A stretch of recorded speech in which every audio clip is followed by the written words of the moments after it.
बच्चों, आज हम बात करेंगे 7वीं कक्षा के विज्ञान विषय के जल और जंगल अध्याय के बारे में। इसमें सबसे पहले हम बात करते हैं जल के बारे में। तो बच्चों, जल से आप सभी लोग भली-भांति परिचित हैं। आप जानते हैं कि जैसे ही आप सुबह उठते हैं तब से लेकर रात्रि तक आप जल को विभिन्न कार्यों में अपने प्रयोग में लाते हैं और जल ही हम पीते हैं, इसी से हमारा जीवन संभव है। और बच्चों, जल को हम इसका जो अणु सूत्र है वो है H2O, क्योंकि जो जल है वो हाइड्रोजन और ऑक्सीजन से मिलकर बनता है।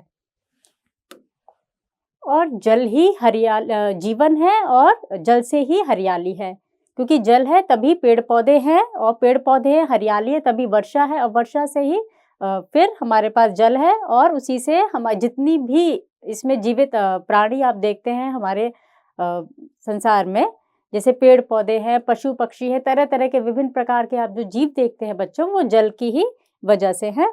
तो जल ही हमारा क्या है, एक तरह से जीवन है, इसके बिना हमारा जीवन बिल्कुल असंभव है। और बच्चों, जो जल दिवस है वो 22 मार्च को मनाया जाता है। इसे हम विश्व जल दिवस के रूप में मनाते हैं 22 मार्च। और इसलिए हम इसे इसलिए मनाते हैं बच्चों, ताकि हमको इसकी जो महत्ता है, जो इसकी भूमिका है हमारे जीवन में, महत्वपूर्ण भूमिका, उससे हम हमेशा अवगत रहें, कभी हम उसे भूलें ना। और सब लोग के हमेशा मस्तिष्क पटल पर ये रहे कि हाँ भाई, ये 22 मार्च को विश्व जल दिवस मनाते हैं, ये हमारे लिए बहुत ही महत्वपूर्ण है, हमें इसका संरक्षण करना है। तो इसकी महत्ता बताने के लिए हमेशा हमें याद रहे, इसलिए हम विश्व जल दिवस 22 मार्च को मनाते हैं। और बच्चों, जैसे कि हमने बताया कि जल हमारे लिए बहुत ही महत्वपूर्ण है और जितना भी जल हमारी पृथ्वी पर है उसमें से बहुत ही थोड़ा 1/4 से भी कम कहेंगे कि हमारे पास जल पीने योग्य है।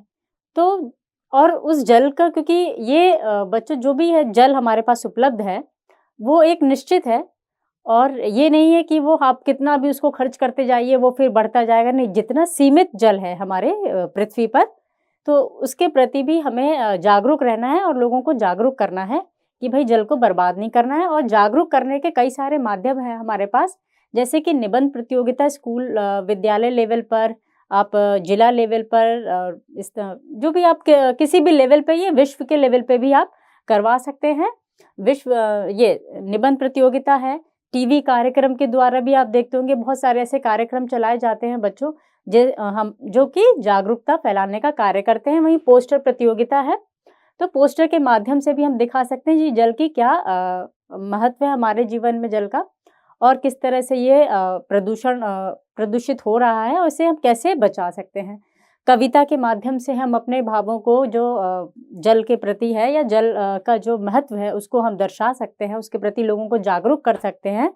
और अखबार के माध्यम से भी आप देखते हैं कि बहुत तरह तरह की आपको जानकारी मिलती है, आप जागरूक होते हैं और कैसे उस समस्या का निपटारा करें, ये भी आपको काफ़ी सारी जानकारी अखबार के माध्यम से मिलती है। पोस्टर के माध्यम से बच्चों आप कर सकते हैं।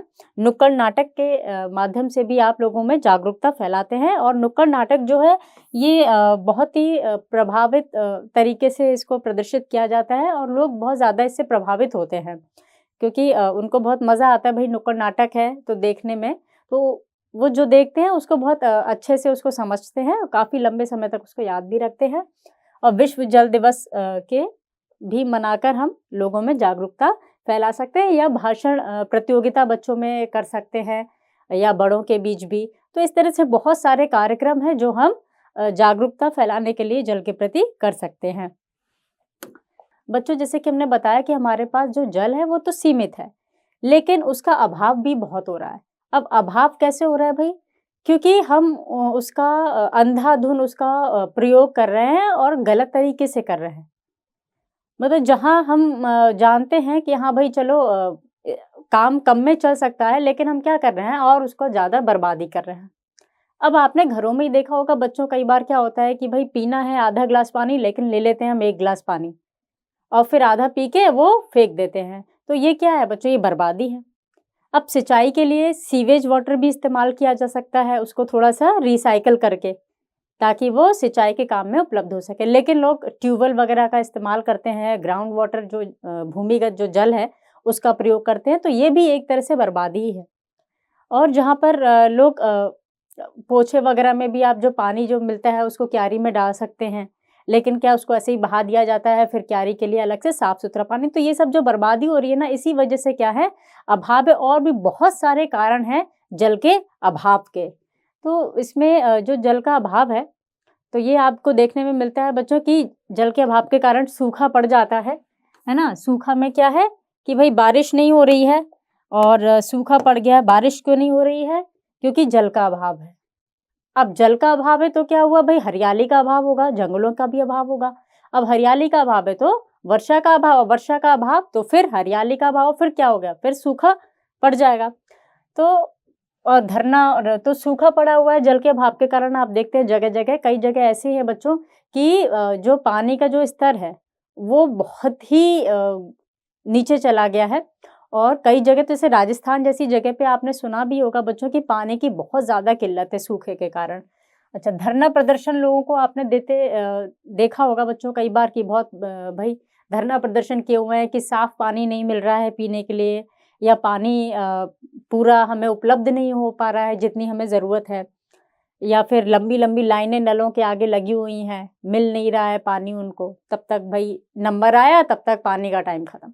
तो इस तरह से लोग धरना प्रदर्शन करते हैं सब कार्यों के कारण भी, जल के अभाव के कारण। अच्छा, वर्षा का कम होना भी क्या है, एक जल का अभाव है, क्योंकि वर्षा कम हो रही है तो हमारे पास वर्षा की जो है पूर्ति वो भी नहीं हो पा रही, क्योंकि हम जानते हैं वर्षा का जो जल है वही बच्चों धरती में रिसता है और फिर वो भूमिगत जल के रूप में एकत्रित होता है और फिर उसी भूमिगत जल को हम अ, इस्तेमाल करते हैं कुओं के द्वारा या हैंडपंप के द्वारा या पाइपों के द्वारा, वो सब जाता है या नदी में जाता है जो वर्षा का जल है। अच्छा, पानी भरने के लिए लंबी-लंबी लाइनें भी आपने देखी होंगी, क्योंकि जल का अभाव है इसलिए लंबी लाइनें हो रही हैं, क्योंकि अगर जल पूरा होता तो पता है हर जगह भई कुएँ होते या हर जगह हैंडपंप होते, आराम से जल उपलब्ध हो जाता तो लाइन लगाने की ज़रूरत ही नहीं होती। पीने के पानी की कमी भी आप देख रहे हैं बच्चों, पानी आजकल आपने देखा होगा भई बिक रहा है। कई जगह पर लोग क्या है कि भई पानी इस्तेमाल कर रहे हैं भूमिगत जल, लेकिन वो पीने के लायक नहीं है, सही नहीं है। तो क्योंकि वहाँ पे बहुत ज़्यादा केमिकल्स का यूज़ हुआ है ना, इस्तेमाल हुआ है। तो वो जो पानी है पीने का नहीं है, लोग खरीद-खरीद के भई पी रहे हैं उसको।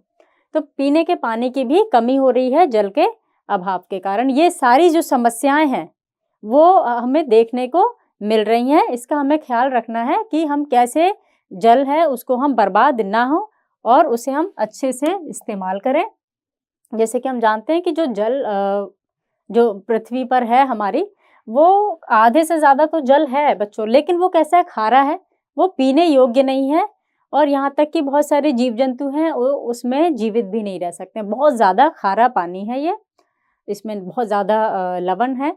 इस और उसमें से भी बच्चों काफ़ी 1/4 से भी कम पानी हम कहेंगे कि वो मृदु वाटर है, मृदु जल है, जो पीने योग्य है। और उसमें से भी काफ़ी है जो भौम जल है, यानी भूमिगत जल है, जो भूमि के अंदर समाया हुआ है। जिससे कि आप हम कह सकते हैं कि ट्यूबवेल वगैरह या मोटर पाइपों के द्वारा निकालते हैं। और जो बाकी जो मृदु जल है वो कुछ तो नदी के रूप में नदियों में है, तालाबों में, झीलों में है और काफ़ी हद तक जो है वो ग्लेशियर्स के रूप में है, हिमनद के रूप में है, बर्फ़ के रूप में जमा हुआ है काफ़ी मृदु जल। तो वो भी आसानी से उपयोग में नहीं लाया जाता है। तो हम देख रहे हैं कि जो जल है, वो हमारे पास काफ़ी कम मात्रा में है जो पीने योग्य है। तो इसको और वो भी क्या है बच्चों, सीमित है, तो हमें सोच समझ कर सही तरीके से उसका इस्तेमाल करना है। अच्छा, जल चक्र, तो बच्चों जो जल चक्र है, ये क्या होता है कि जैसे कि हमने बताया कि जो जल है हमारे पास, वो कई अवस्थाओं में मिलता है। जैसे ठोस अवस्था में वो बर्फ़ के रूप में है ना? बर्फ़ के रूप में ग्लेशियर्स, हिमनद जो हैं उनके रूप में मिलता है। द्रव अवस्था में है, जैसे नदी, तालाब, झील में वो द्रव अवस्था में है हमारे पास। और भूमिगत जल भी है, वो भी द्रव अवस्था में। गैसीय अवस्था में कैसे है बच्चों कि जो बादल हैं, बादल भी जल से ही बनते हैं। जब कैसे बनते हैं बच्चों कि जब ये जो जल है समुद्र का जल, जब इस पर सूर्य का प्रकाश पड़ता है तो ये क्या होता है, गर्म होता है, गर्म होके ये वाष्प के रूप में परिवर्तित हो जाता है और वाष्प के रूप में परिवर्तित होके फिर ये बादल बना लेते हैं। और जब ये संघनित होते हैं, तो संघनन जानते हैं बच्चों क्या होता है, जब वाष्प द्रव के रूप में या द्रव की बूंदों के रूप में जब बनती हैं तो उसे हम कहते हैं संघनन। तो जब यही जो गैसीय अवस्था में जो बादल बने हैं, जब इनका संघनन होता है तो वो बूंदों के रूप में वर्षा करती हैं और वो पृथ्वी पर गिरती हैं। और फिर वो जो वर्षा का पानी है वो या तो जो नदियाँ हैं वहाँ गिरेगा, जो कुएँ हैं वहाँ गिरेगा, तालाब में गिरेगा, या फिर ऐसे ही ज़मीन पर गिरेगा। तो या और कुछ समुद्र में भी गिरेगा भाई। तो जो ज़मीन पर गिरा वो फिर से वापस क्या होगा, वो मिट्टी में जाएगा, उसके रिस-रिस के क्या होगा बच्चों, वो अंदर की ओर चला जाएगा। फिर वहाँ पे जहाँ उसको खाली स्पेस मिलेगा, खाली जगह मिलेगी, वहाँ फिर वो संचित हो जाएगा और उसे हम कहेंगे कि भई ये हमारा कैसा जल है, भूमिगत जल है।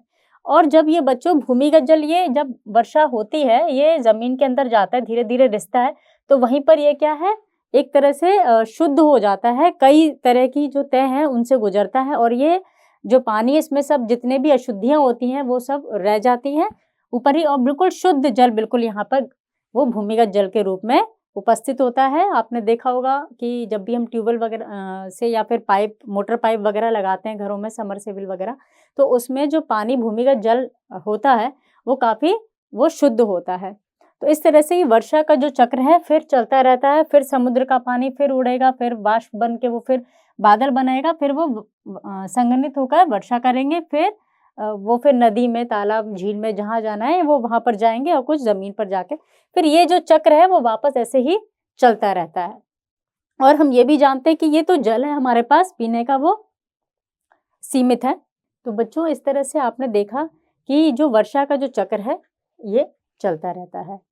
अब हम देखते हैं कि जो हमारे पास जो जल है, मृदु जल है, जो पीने योग्य होता है, उसमें से काफ़ी हिस्सा उसका क्या है बच्चों, वो ठोस अवस्था में, यानी इस तरह से ग्लेशियर्स वगैरह के रूप में होता है, जिसे हम आसानी से हमको पीने के लिए जो हमें उपलब्ध नहीं हो सकता है। हिमालय वगैरह पे आपने देखा होगा। अच्छा, द्रव अवस्था में जितने भी ये समुद्र है, तालाब है, झील है, नदियाँ हैं, उसमें द्रव अवस्था में ये जो जल है वो पाया जाता है। वहीं गैसीय अवस्था में, जैसे कि हमने अभी जल चक्र में बताया था बच्चों, कि गैसीय अवस्था में बादल के रूप में जो जल होता है वो होता है, उपस्थित होता है। तो ये आप देख रहे हैं गैसीय अवस्था बादल के रूप में। अच्छा, जल की जो आपूर्ति है, यानी आपूर्ति मतलब वो कैसे मिल रहा है लोगों को, तो वो बच्चों अलग-अलग तरीके से लोगों के पास उपलब्ध है। जहाँ जैसी सुविधा है, आसान जिसको जैसे लग रहा है वैसे उस हिसाब से उसको दिया जा रहा है। जैसे शहरों में बच्चों जो जल है वो नदी, झील, तालाब, कुओं से पाइपलाइन के द्वारा लाया जाता है। अभी आपने देखा होगा बच्चों, जैसे गंगा का जो पानी है वो पाइपों के द्वारा जाता है, लोगों में के घर में जाता है पाइपलाइन के द्वारा। वहीं आप उत्तर प्रदेश में भी देखेंगे अब जो गंगा का पानी है वहाँ भी पाइपलाइनों के द्वारा वहाँ भी भेजने की कोशिश की जा रही है कि हर घर में उपलब्ध हो। तो वहीं पर जब हम गाँवों की बात करते हैं, तो गाँव में बच्चों क्योंकि काफ़ी नदियाँ होती हैं, तालाब, झील होते हैं, काफ़ी सारे मौजूद होते हैं, तो इसलिए वहाँ पे क्या है, लोग खुद ही मतलब जाकर ले लेते हैं स्रोतों से। वहाँ पे पाइपलाइनों की उतनी व्यवस्था नहीं होती है। आप अगर कभी गाँव गए होंगे, तो आपने देखा होगा कि किस तरह से लोग नदी पर जाते हैं, वहीं पर नहाते हैं, कपड़े वगैरह धोते हैं और फिर जो पानी है, पीने का पानी कुओं वगैरह से भी वो ले आते हैं। यानी जल स्रोतों से सीधे प्राप्त करते हैं। जल ढोकर लाना या स्रोतों पर ही इसका उपयोग, जैसे नहाना है, कपड़ा धोना है, बर्तन मांजना है, इस तरह के काम वो लोग वहीं जल स्रोत के पास, नदी के पास या तालाब के पास ही वो लोग कर लेते हैं गाँव में। तो इस तरह से हमने देखा कि किस तरह से जो जल की आपूर्ति है वो शहर और गाँव में की जाती है।